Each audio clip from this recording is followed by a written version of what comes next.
Toute grâce excellente et tout don parfait descendent d'en haut du Père des Lumières, chez lequel il n'y a ni changement ni ombre de variation. Shalom, chers tous. La cinquième dimension de la grâce, c'est la grâce excellente, aussi appelée la grâce extraordinaire. Cependant, avec mon expérience dans le monde ecclésiastique, je définis cette grâce étant comme la grâce dont tout le monde cherche. Dans le plan de Dieu, tout ce qui est excellent sert à résoudre des problèmes et sert à apporter satisfaction aux besoins vitaux. Ce qui est excellent ne sert pas et ne servira jamais seulement à la satisfaction des besoins d'une personne, d'une famille, d'un clan.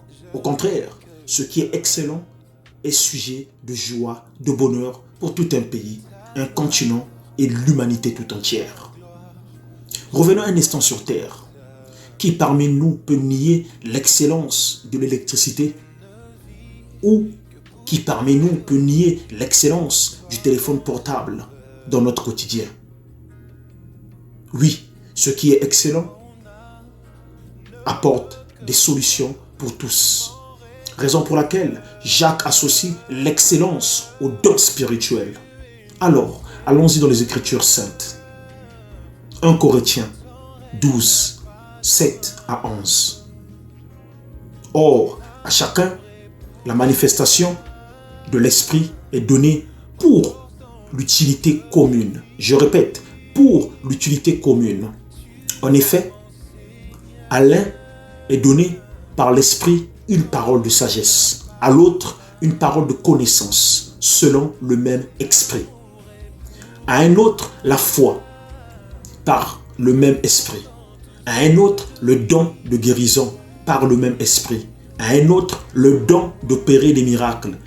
À un autre, la prophétie. À un autre, le discernement des esprits. À un autre, la diversité des langues. À un autre, l'interprétation des langues. Chers tous, pour avoir accès à une certaine dimension de grâce, il nous est important d'intérioriser et de vivre du fait que tout ce que nous sommes dans le naturel et surtout dans le spirituel n'est que grâce divine. En temps normal, dans le plan de Dieu, la grâce excellente se déverse sur des fils de Dieu qui ont une fibre d'humanisme hors du commun. À l'instar du prophète Nathan qui connaissait la valeur d'une vie pour ne pas se laisser influencer par le rang du roi David et biaiser une prophétie de Dieu après le complot du roi David sur la mort d'Uri. Des Pierre et des Jean qui, même dans l'adversité, ne savent pas cacher le don de guérison des malades au nom de Jésus-Christ. Cependant, en ce temps de la fin, nous devons faire attention. Dieu qui connaît tout s'est arrangé à nous avertir. Ne pas faire foi en tout esprit. Donc, ce ne sont pas tous ceux qui viendront vers nous avec ces dons qui sont les envoyés de Dieu.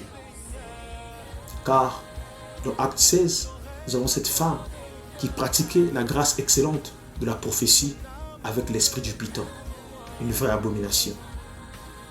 Alors, humanité, en ce temps de la fin, ton essentiel consiste à aimer, ainsi qu'à aspirer à la grâce excellente et à demander à Dieu, par l'aide du Saint-Esprit, le discernement afin de détecter la fausse grâce excellente, comme celle de la femme avec l'esprit du python.